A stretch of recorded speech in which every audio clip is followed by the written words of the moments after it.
Thanks.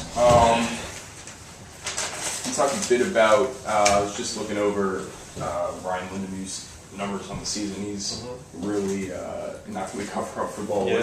What's been so important for him this year? I just think he's very confident this year, and I played a lot, obviously played every day as a freshman last year, so, he's able to kind of get into a comfort zone, and without question, he's our best, in my opinion, he's our best all-around player right now, so, he's just doing a great job. He's confident, he's seeing the ball well at the plate, he's just playing very aggressive. That's what we want out of him, so. Let's talk a bit about Ryan Brown's line to play as well. Brownie's coming around. He's coming around. He got off to a really tough start this year, and I think he was hitting around 100 for maybe the first couple of weeks, and everyone was kind of pushing the panic button with him. But I knew Brownie would come back, so he's kind of like an on-base machine. He'll work counts. He'll take his walks. He'll just find a way on base. And so he continues to do a really nice job for us in that regard. And I kind of like him in this situation now where he's batting second, and he's, it's not as much pressure on him to get innings started and get rallies started. He can kind of sit behind Nutter, and I think that's taken a lot of pressure off. So it was right around the time we switched him from 1 to 2 is when he started to come around. So that's why we've left it alone at this point. What was sort of giving Jason Ingram and then Kastner, I guess the first two guys that went out there on the mound, what was sort of giving them problems? They weren't, Jason Ingram wasn't throwing strikes. He just, for whatever reason, just couldn't get his feel tonight. Mm-hmm. And then JT, he did a nice job. JT threw 3 innings, and he ended up throwing his 45 pitches. So, he hasn't been extended very much. His pitch count hasn't been moved along too much. So, we felt like he got himself through 3 innings. He did a good job of keeping us in the game, and we just felt it was time to make a switch in Houston. And for John Farrell, it's sort of been an up and down year. How nice to see him go out there and turn in a few. Yeah, our original plan was to have him go out there and maybe get 3 outs tonight. He ended up getting 8 outs. So once we got through the 8th and we scored 2 more runs, Coach Benzino and I talked, and well, John's pitch count was relatively low. Let's set him out there for the 9th and finish this up. He's throwing the ball well, and he did a great job throwing the ball in the 9th. I mean, really good. Did he strike out the side in the 9th? Maybe he got 1 pop out. Yeah, I think so. He struck out 2, and maybe 1 pop out. So, did a really nice job. John, that's the way John's capable of throwing the ball. So, and it's funny because you look at a team that's now 1-8, Quinnipiac, but they swung the bats well tonight. They really did. They were aggressive, and especially their, I guess it was their 4 or 5 hitters.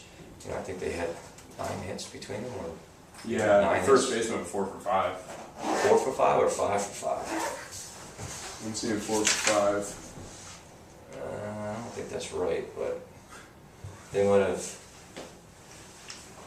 I don't know how Garino got listed. Maybe he did only have 4. Yeah, maybe that's right, because Palmer, I think, had. I think Garino maybe reached on an arrow one time, and then Palmer was 4 for 4 coming up that last at bat until he struck out. Yeah. So it was good to see John be able to go out there against some guys that were a little hot too, and be able to kind of slow it down for him. So. For the team, coming off the series with Northeastern, which was tougher, how nice is it to get 2 wins in the week moving into another conference series? You always try to build a little momentum during the week. We for the last, we went on that 7-game winning streak leading into Northeastern, and then, since Northeastern got to town, we just haven't been playing our best baseball.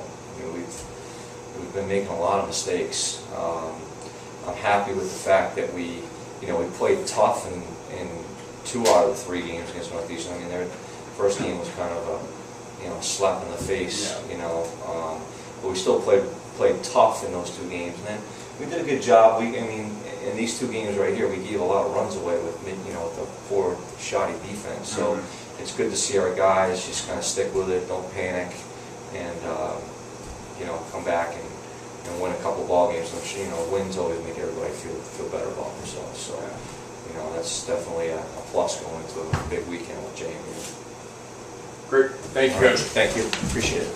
Thanks. Appreciate it.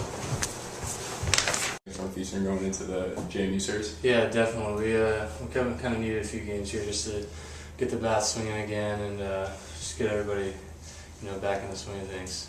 What was the approach tonight? You know, it was a big hit and a big moment. You know, the score didn't really reflect it at this point, but it's a pretty close game up until then. Yeah, their first pitcher they're throwing out there is kind of just a soft lefty where you got to kind of just whip back and hit the ball the other way. But you know, they brought in a guy who's, you know, throwing a little bit harder, but he was just dumping in slider after slider.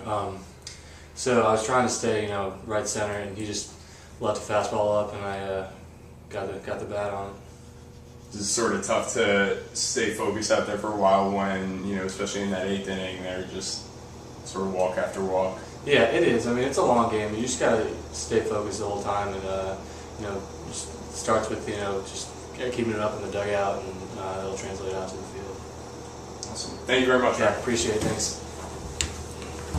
So, I guess I asked Ryan, sort of a tough series against Northeastern. How nice is it to, you know, in the middle of the week grab 2 wins? It's good. It's definitely good to bounce back.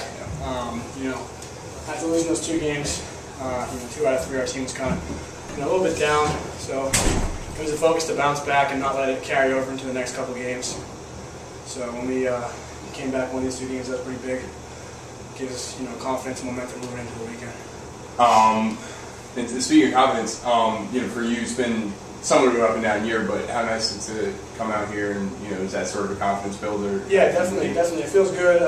You know, my slider's been a little bit off this year, and you know, I just got it back yesterday. I was throwing a bullpen, and I got my slider back, and that's my best pitch. And so tonight I had all my stuff working, and you know, it feels good. It feels good to have everything click tonight. So I feel pretty confident moving forward. What, you know, I guess you talked about the having all your pitches working together. What were you seeing from their hitters? Were you feeling like you had to be aggressive or? Yeah, definitely. Like, I definitely want to keep my pitch count down because I want to be ready for the series. So I was trying to attack the strike zone. I threw more balls than usual tonight, but you know, but definitely, my mentality every time I go is just to attack the hitters. You know, play the percentages. You know, a good hitter in the Major League Baseball will hit, you know, fail 7 out of 10 times. So that's my mentality going out there. That let them fail. So finally, moving into, how's the team feeling? I guess moving into the JMU series. Good, definitely. We got a lot of energy, positive. Everybody's pretty, you know, relaxed. We're ready to, you know, play JMU. We're excited to go out there. They've beat us last 2 years pretty handily, so pretty excited to go out there and, you know, definitely go toe to toe with them, I guess. Great, awesome. Thank you, gentlemen. Thanks a lot. Thank you.